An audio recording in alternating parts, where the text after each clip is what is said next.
So the second thing we need to talk about then is the way to make the meditation. And this is because Ignatius does a lot of things where he'll say like, okay, this is the usual preparatory prayer, and you're just like, okay, wait, what was that? So this is what he says, okay? And again, these are the steps to kind of get into these meditations that he gives. Beginning of the meditation, he says, okay, I go to the place and I pray, right? I stand for the place of an Our Father. With my mind raised on high, I consider that God our Lord beholds me, and then I will make an act of reverence or humility. Okay. Again, why does Ignatius do this? Because he knows we get distracted. He knows that I might have, walking from this room to the chapel, I might have seen something really funny that distracted me. Okay, but when I go to make my meditation, I need to pay attention. I need to be in the presence of God. And he says, okay, I enter into the meditation, he says, now kneeling, now prostrate upon the ground, now lying face upwards, now seated. Okay, I've never seen anybody lying face upwards on the ground, right? If I see you do that, I'm going to assume you fell asleep. But Ignatius puts it there. What does he mean? What's his point? His point is that, yeah, and maybe this is a point that we haven't thought of very much, but, we use our bodies at prayer, right? That's why at the Mass, for instance, you stand, you sit, you kneel. Why? Because it's also like my way of engaging. And so Ignatius says, okay, some people, if you ever seen people go to adoration, some people sit, some people stand, some people kneel. Okay, that's fine. Whatever helps you to remain in the meditation and not get distracted, do it. Again, lying face down, not seen anybody do it, but presumably somebody out there, if Ignatius says it, right? He says begin with a preparatory prayer, right? This is the text. Again, something in the words of asking God for the grace that all my intentions, actions, and operations may be directed purely to the praise and service of His Divine Majesty. I put that there because Ignatius, after the first meditation, says usual preparatory prayer, and it's easy to forget. We'll notice too that he always does this sort of set of preludes, right, or set of preparation for entering the meditation, right? The first is what we call the composition of place, or as he says, the mental representation of the place. Again, Ignatius, when it comes to human psychology, he's very good. Because he knows, what happens if I don't give the imagination something to play with? It's going to get distracted. So what do? Well, I imagine the scene in my mind that keeps me focused. So what?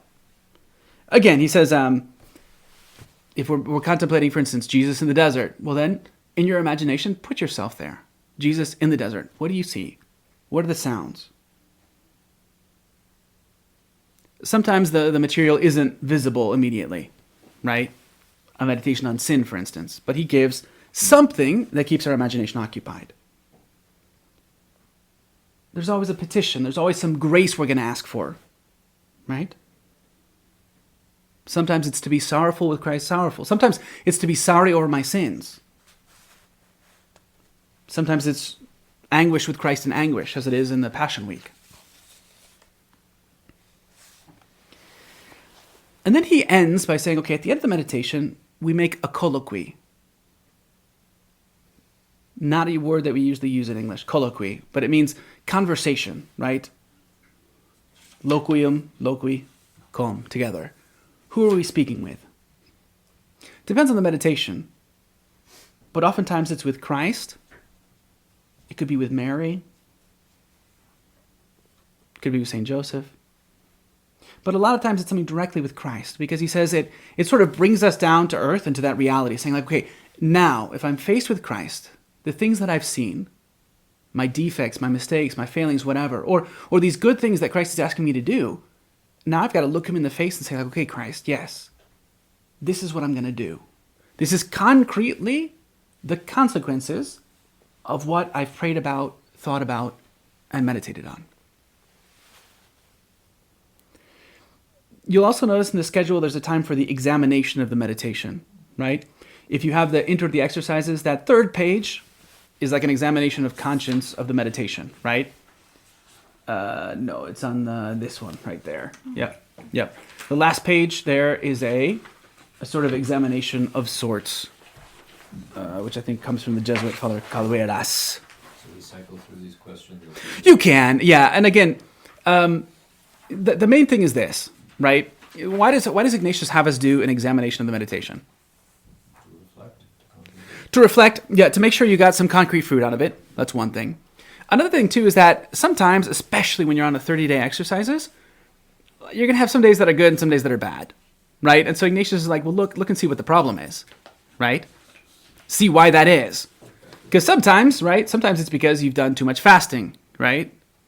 You'll notice, like, all your meditations, like, focus on food. Like, you know, the Last Supper, it's like, I wonder what they ate. And you're like, wait a minute, that's not the point of the meditation. I need to eat some more, right? Maybe it's because, yeah, I let myself be distracted, right?